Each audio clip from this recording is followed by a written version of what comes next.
നമസ്കാരം, news prime മലയാളത്തിലേക്ക് സ്വാഗതം. ഇലക്ഷൻ കമ്മീഷന്റെ പേരിൽ ഏറ്റവും കൂടുതൽ ദുരൂഹമായ സാഹചര്യങ്ങളെ കോർത്തിണക്കിക്കൊണ്ട് ഒരു സംസ്ഥാന തെരഞ്ഞെടുപ്പിൽ ഇത്രയധികം അട്ടിമറിയെക്കുറിച്ച് സൂചിപ്പിച്ച സംസ്ഥാനം ഹരിയാനയായിരുന്നു.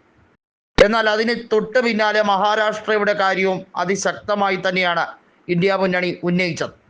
ഹരിയാനയിൽ 32ഓളം മുനിസിപ്പൽ ബോഡികളിൽ തെരഞ്ഞെടുപ്പ് നടക്കുകയാണ്. അതിൻ്റെ വോട്ടെണ്ണൽ മാർച്ച് 12-ാം തീയതി നടക്കും. 7 മുനിസിപ്പൽ കോർപ്പറേഷൻ, ഹിസാർ, യമുനാനഗർ, റോഹ്ടക് ഉൾപ്പെടെയുള്ള 7 മുനിസിപ്പൽ കോർപ്പറേഷൻ തെരഞ്ഞെടുപ്പുകളിൽ മേയർ സ്ഥാനാർത്ഥികളെ തീരുമാനിക്കുന്ന തെരഞ്ഞെടുപ്പാണ് നടക്കുന്നത്. മാത്രമല്ല 2 മേയർമാർ ഇതിനോടകം തന്നെ നിയമസഭയിൽ മത്സരിച്ച് വിജയിക്കുകയും ചെയ്തു. അവിടെയും ഒഴിവ് വന്നിട്ടുണ്ട്. നിലവിലെ സാഹചര്യത്തിൽ ഹിമാനി നർവാളിൻ്റെ ദുരൂഹ മരണവുമായി ബന്ധപ്പെട്ട സാഹചര്യം, സ്യൂട്ട് കേസിനുള്ളിൽ അവരുടെ മൃതദേഹം കണ്ടെത്തിയതുമായി ബന്ധപ്പെട്ട കാര്യത്തിൽ സമഗ്രമായ അന്വേഷണം വേണം എന്നാണ് കോൺഗ്രസ് ആവശ്യപ്പെട്ടിരിക്കുന്നത്. കോൺഗ്രസ് നേതാവും ലോക്സഭയിലെ പ്രതിപക്ഷ നേതാവും ആയിട്ടുള്ള രാഹുൽ ഗാന്ധി പറഞ്ഞിരിക്കുന്നത്, ഹരിയാനയിൽ തുടക്കം മുതൽ തന്നെ പല രീതിയിലും BJP അന്വേഷണത്തെ മാത്രമല്ല ഇവിടെയുള്ള നിയമവാഴ്ചയെ തന്നെ താറുമാറാക്കാൻ ശ്രമിക്കുന്നു എന്നുള്ളത് തന്നെയാണ്.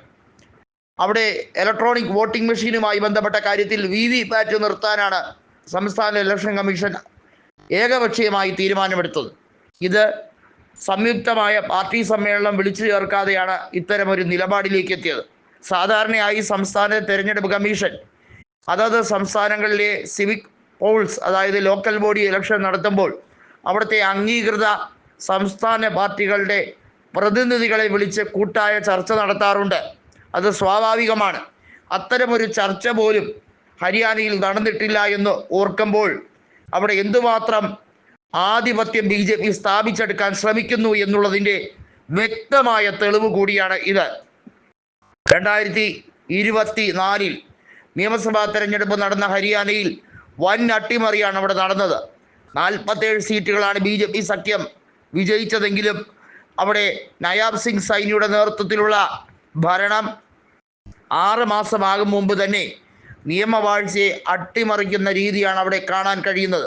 നമുക്കറിയാം, ഡൽഹിയുമായി അതിർത്തി പങ്കിടുന്ന സംസ്ഥാനമാണ് ഹരിയാന.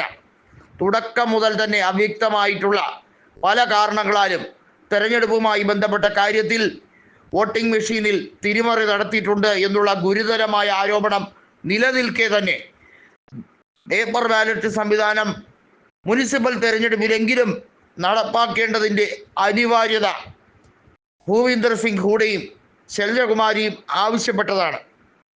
എന്നാൽ ഈ കാര്യങ്ങളെല്ലാം തന്നെ കാറ്റിൽ പറത്തിക്കൊണ്ടാണ് BJP നേതൃത്വം അവിടെ താൻ പോരിവ നടത്തുന്നത്. സംസ്ഥാന ഭരണവും കേന്ദ്ര ഭരണവും അവരുടെ കയ്യിലായതുകൊണ്ട് എന്തും കാണിക്കാം എന്നുള്ള ധിക്കാരമാണ് ഇപ്പോൾ BJP നയിക്കുന്നതെന്നാണ് ഭൂവിന്ദർ സിംഗ് ഹൂഡ പറഞ്ഞിരിക്കുന്നത്.